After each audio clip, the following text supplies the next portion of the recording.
Well,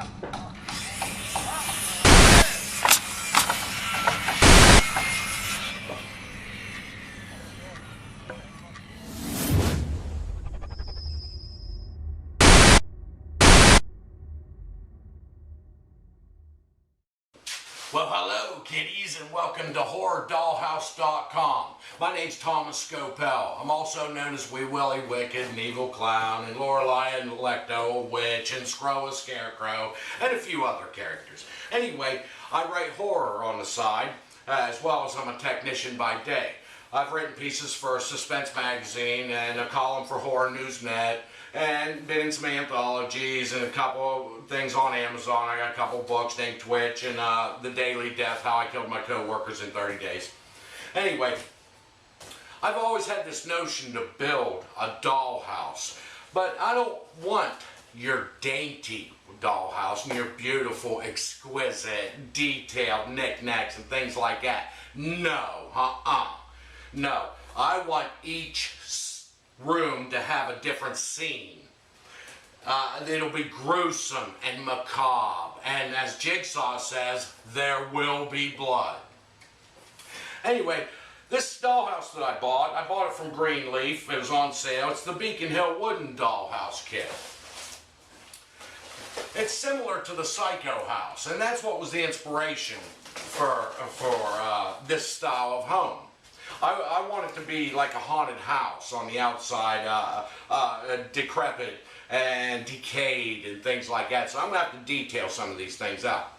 But the biggest problem with building with a dollhouse is furnishing it. You just can't go out and buy a 1/12 scale meat cleaver and meat grinder and things like that. Well, I just gave you some hints to the kitchen. But anyway, you can't go out and buy some of these things. So we're going to have to make them. So how do we make them? Well, I went out and got this Sculpey oven-baked clay. Now, my experience with sculpting is limited to that of Play-Doh. However, that doesn't mean I don't think I can do it. I think I can. I have great sculpting tools, and I'll just take my time and I'll carve it out. Furniture-wise, we'll buy some, but we'll also make some.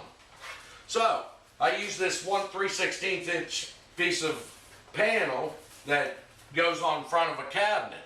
And I'll be using a scroll saw, and I'll cut pieces out, and I'll put it together and build the furniture myself, most of it. Now, I have an idea for a grandfather clock that I've been saving for a while. I have the patterns and everything, and we'll be building that also amongst some of the other things. But this is a substantial project, and we'll be building it together, basically. So, this dollhouse is 41.5 inches tall, 18 inches deep, and 32 inches wide. So it's good size. It's a 1/12 scale, which means that 1 inch equals 1 foot. So throughout this whole project, while I'm making my meat cleaver and my grinder and my furniture, I have to be aware of scale. You don't want your couch to take up half your living room. You want it to look in proportion. But nonetheless, I have never built a dollhouse, but I've built model airplanes, and I've built model boats and model cars. So the only difference I see is that a dollhouse is wooden, where the standard car model is plastic. So let's open this box and see what we got in here. Alright, first thing on top, we have the plastic, the plexiglass. This is the windows. They're pre-punched, so all you have to do is trim them out. Not much cutting there. We'll set those aside. Now, we have a set of instructions. It's a good thing that I have an advanced technical degree. No, just kidding. Anybody can do this. It's a matter of reading and following the instructions. There's a schematic, which has your floor plans. And then there's trees here.